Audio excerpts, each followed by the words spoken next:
Hey, what's up, everybody? Anthony Height here of Studio Skye-Tiger Comics. And I was just reminded of a quote from a friend, and that quote was, if you write a black character, that black character represents blackness.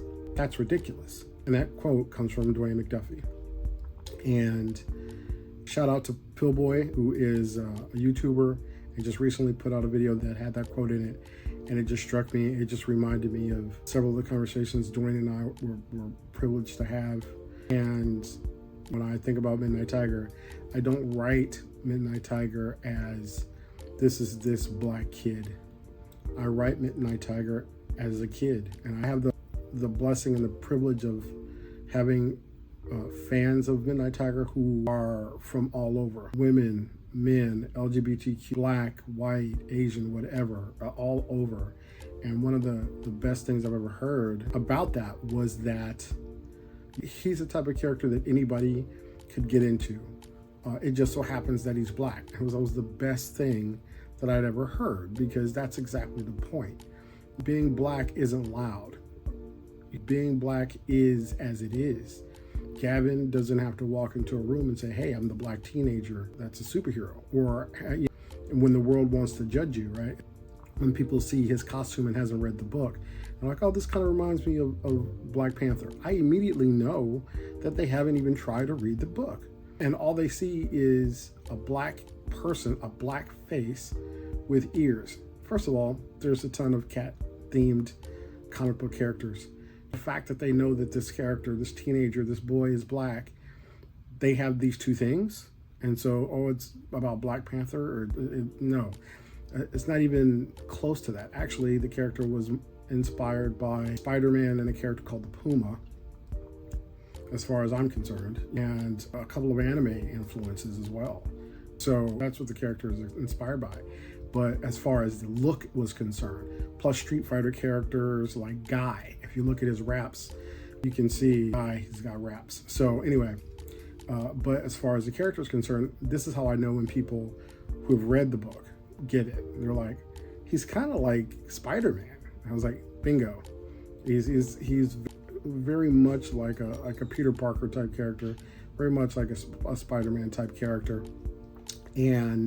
But it's never been about the fact that he's black. That's an obvious thing. Nobody has to announce those things. It's about his experience, it's about his story, and part of that is being black. It is being black, living in a neighborhood that isn't necessarily seen or respected or whatever. But that's not the whole point of the story. It's his story. It's his experience with other people that live in that city. In addition to the supernatural elements, in addition to the superhero elements, there's the experience of growing up necessarily without a mother and his relationship with his father, his found family and his friends. It's stuff like that. None of those things really have anything to do with the fact that this character is black.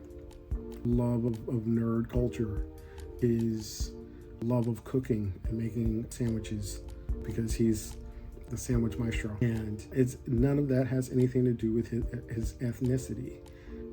So I want you guys to think about that as far as when us writers of color are writing these characters. And it's true, there are some characters out there that their entire story is about them being black.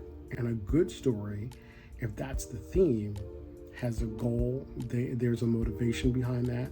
Hopefully that is interwoven into the story, where it's something that it doesn't need to be mentioned. It's baked into the cake. It's part of what it is. But at the end of the day, for me as a writer and as a comic book creator, it is about telling the story of this teenage character that has these abilities, that has to deal with this thing in his city, that is someone who feels very strongly about the lives of others.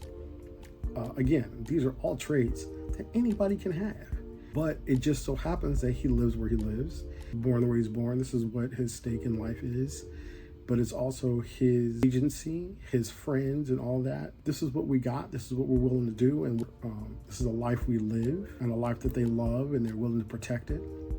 And however that story, all the elements of who they are as people, shapes and bows out when it comes to the storytelling, that's what it is. I just wanted to put that out there and say that when you see the character and you're interested in the character's fun. He's funny.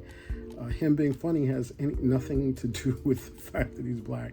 But that's really, again, that's really it. And as a comic book creator who's read all types of comics with all types of stories, from stories all over the world, European comics, Japanese comics, manga, American comics, all over.